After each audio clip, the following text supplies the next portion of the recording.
Chess is pretty unique in the last few years. It went from, a game played by, intellectuals, seen as like kind of like an outsider, kind of like weird nerd thing to do, um, to being moved online. And with, the COVID, everyone being online, for some reason Twitch streamers picked it up and it became super popular. I think maybe people from their childhood, they kind of had a fascination with it as something kind of interesting that they would try, but they haven't tried yet. And so that was an opportunity for a lot of people because it was kind of like primed in the popular imagination. And so then that was able to be set off. It's kind of unique in that it's really a vice. It's not good for you. It's an antisocial activity that you're spending in front of a computer. You get all that adrenaline in your head. The clock is ticking down, and you have to move quickly. Like most people that play chess are not gonna play like a 10-minute or like a 30-minute game. Who has 30 minutes to play a chess game from start to finish, like a long classical game? So everybody's out here playing, bullet. You have 1 second per move, and then you could do that for like an hour. You play game after game instead of just playing one, long game where you really think and you try to improve. Um, it's like when you play in such short bursts, you really can't improve because you're just kind of using what you already know how to do. You're not, thinking hard enough to, find new things. Uh, Chess is somehow a vice that is totally socially accepted. Like you don't have like an alcohol club at your school, but you have a chess club where people can go and play chess, and it is a social activity, and that's what's good about it. But it's kind of like a really weird social activity for antisocial people. Recently, I've been trying Brazilian Jiu-Jitsu, and that is actually very social. You go, you say hi to somebody, and then you fight them, and then afterwards you say good job, and you do that like every 2 minutes. You meet a lot of people, even though you're not really learning them deeply. You are kind of, socializing, being friendly with other people. If you go to a chess tournament by yourself, you could sit across from somebody for 2 hours, maybe 3 hours. You make a lot of moves with them. You both created this piece of art together, I guess. And then after the game, they can just leave and not talk to you about it, which is kind of ridiculous. It's really kind of an antisocial game. But what it does well is that it really gets your adrenaline going. Like in that moment when you're playing chess, you don't have room to think about anything else. All you can think about is, I have 30 seconds. I have to win this game. This is attacked, Constantly trying to fill your mind with thoughts. Just a form of escapism. Your life's not going that great. Just play chess until 4 in the morning so you don't have to deal with, the thoughts inside your head. It's not all bad. It helped me a lot to learn how to study well. How to sit there with a book and read like a very dense technical book and to really struggle with that. Once you can learn one topic, learning other stuff is much easier because now you know where to look for information, but it's really unproductive. One summer, I was unemployed. I was just like a sophomore in college or whatever. I hadn't made any projects. I spent all my time playing chess or studying chess. When I was a freshman in college, my roommates would go out and party, as you do as a freshman in college. And I would be in my room up until 3, 4 in the morning with a chess book, learning about the Kalashnikov Sicilian, which was a total waste of time. And just an escapism for my own social anxiety. I really don't think playing chess is healthy. I think it wastes a lot of time, And it's just almost like a drug in that it is just taking you away from your own life.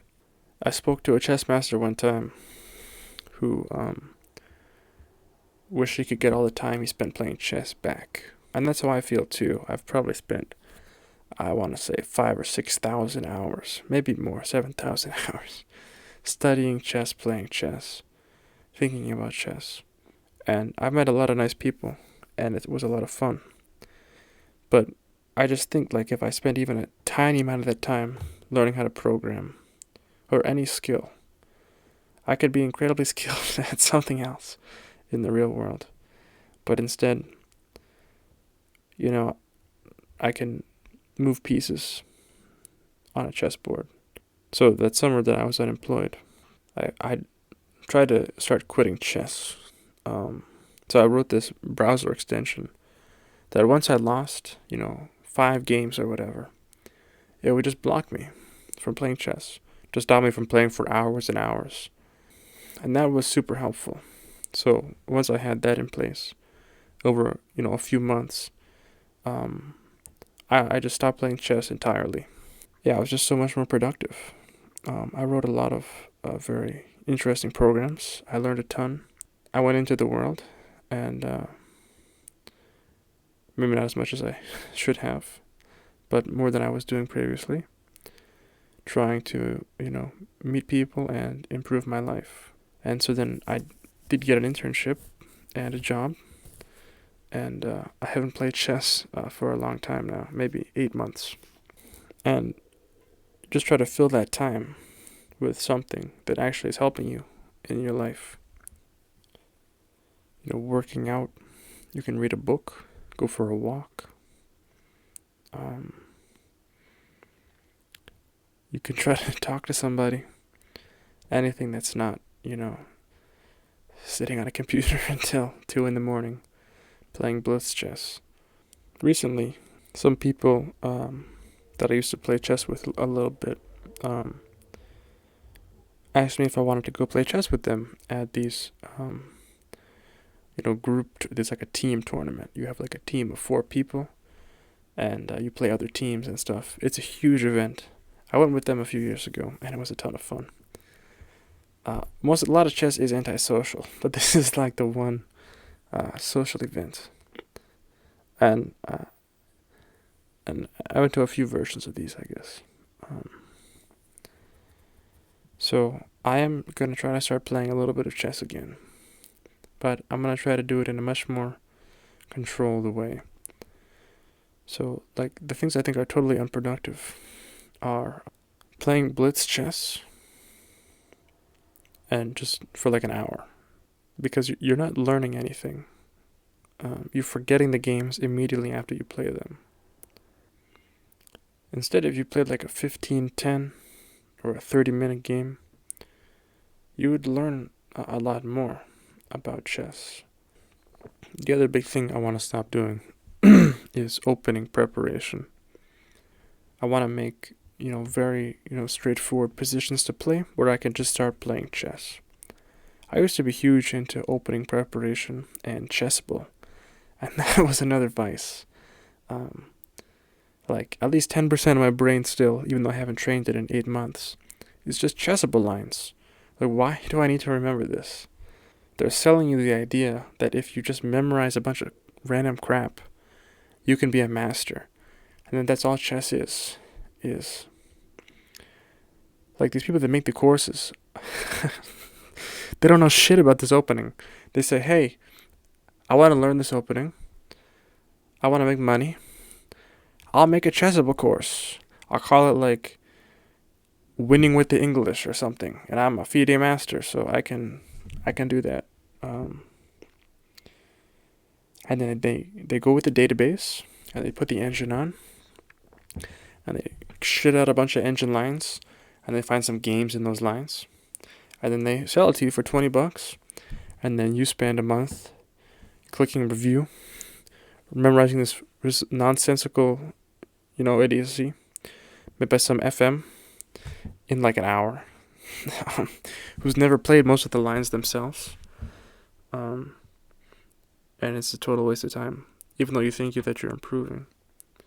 I think the right way to approach learning chess is to get a book and a board, a physical board, and some friends, and to just think about the positions and to talk about them, and maybe to not take it so seriously.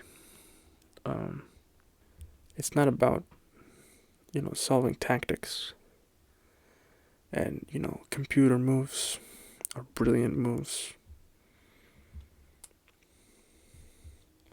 It's not about escaping the world and trying to quiet your racing mind by giving it something else to think about. To play it, to enjoy it, for it to be like somewhat social,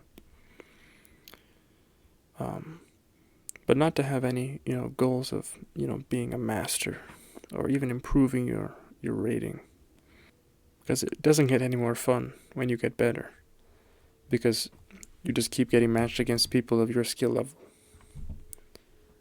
So it's a struggle all the way up as far as it goes.